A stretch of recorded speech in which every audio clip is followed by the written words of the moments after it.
A call to our 9 Wants to Know investigators has led to the unraveling of a scheme involving dozens of people, dozens of homes, and thousands of dollars. We discovered that the man in the middle of it all searches bankruptcy records and convinces people nearing foreclosure to move out of their homes early.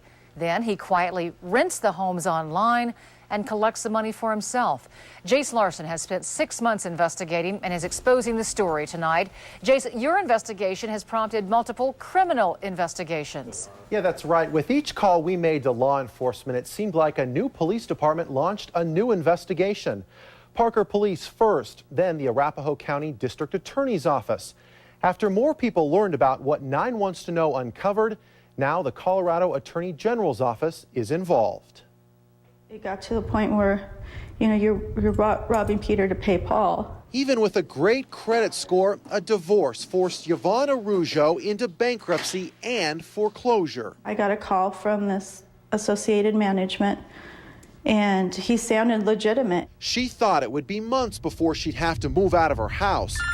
But then she started getting calls from a man named Greg Castle. I thought that he was working with the bank. Castle left messages pressuring her to leave. Hi, Yvonne. This is Greg with Associated Inspection Services. We will go ahead and proceed and get our inspector out there and get the locks changed. Having never been through a foreclosure before, Yvonne did what she thought her bank was asking. She moved out, expecting the place she'd called home for nearly a decade to go on the market. Instead, someone else moved in. A single father with 4 kids. I was just looking for a house on Craigslist. I mean, he faxed me over a lease agreement. At $600 a month, Kevin Potter thought he'd found a bargain online. Even though they'd never met, Kevin sent his rent money to his new landlord, Greg Castle. Got the key out of the lockbox, went and looked at the house. Everything seemed, legit. How would he have the key? Kevin was settling in until Parker Police showed up and told him he was trespassing. Turns out Yvonne still owned the house. Kevin had to pull his kids from their new school and move into his parents' mobile home in another part of town. Single father, 4 kids. They don't really have a place to call home. Yeah. 9 Wants to Know discovered Kevin and Yvonne are just 2 of the dozens of people who unknowingly got involved with Castle. On Craigslist, we found Castle listed 21 homes from the metro area and several in these 4 other states. And there are new listings popping up every week. How did that happen? Homeowner after homeowner told 9 Wants to Know Castle convinced them to sign this document that they all thought was the final paperwork from their banks. But read the fine print. It actually gives Castle the right to move new people in to house sit the home. He collects the rent. Homeowners don't get a cent. What this really is a very clever plan to try to get people to pay him money for something that he doesn't have the right to sell.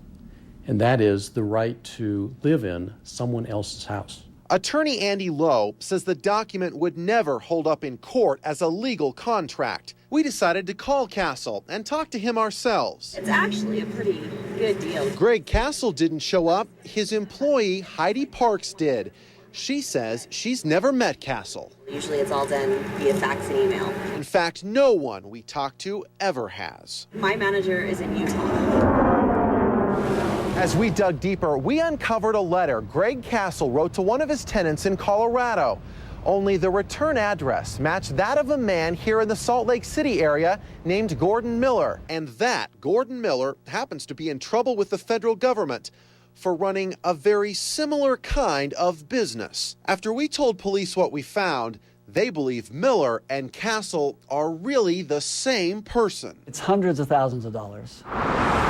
In Utah, he's charged with equity skimming and mail and wire fraud. And that's what this case is it takes another's property and it allows them to, in secrecy and deceptively, utilize the property to make money for themselves. He never showed up for court and is now a fugitive.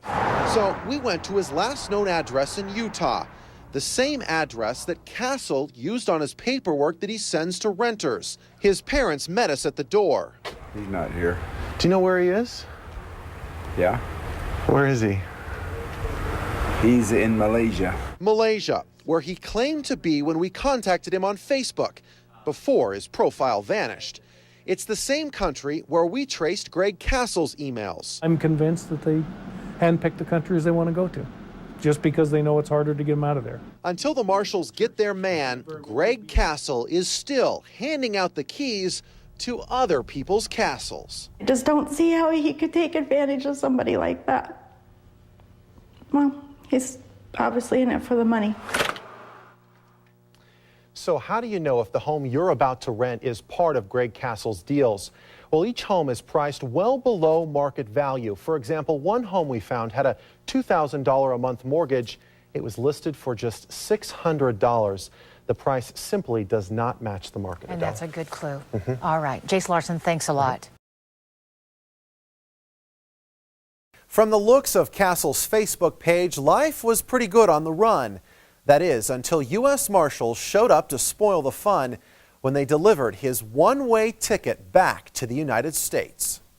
It didn't take long for federal investigators to go after Miller. United States Marshal Service deputies flew to Malaysia, where we found him hiding. In a quick operation, deputies arrested him in November and brought Miller back to the United States to face justice. His victims say they are relieved. I want this Greg Castle prosecuted. She's not the only one to sound off about Greg Castle. Hundreds of viewers have commented on the investigation in the story chat section on 9news.com, including Gordon Miller himself before his arrest.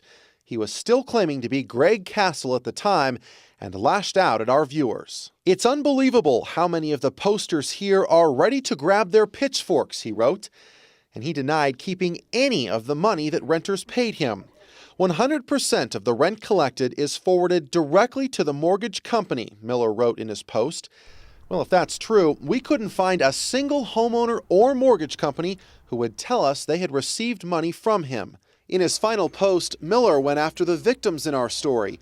People such as this single father of 4 kids who says Miller took thousands of dollars from him. He had a lockbox. He gave me the code to the lockbox.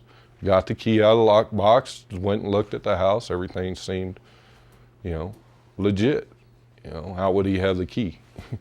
That's my thinking. How would he have the key to the house in a lockbox? But obviously that wasn't the case. Miller wrote, "The true victims are the ignorant who believe everything they watch on the news." Well, as Miller was commenting, we learned this case had caught the attention of the FBI, which launched an investigation. Mortgage fraud and other types of financial crimes really are threatening our way of life. I mean, they are having a significant impact on our economy. Even though Miller is in custody and back in the States, he's not talking to authorities, except to say how much he doesn't like those who exposed his scheme. His story is still being written and still being followed by 9 Wants to Know.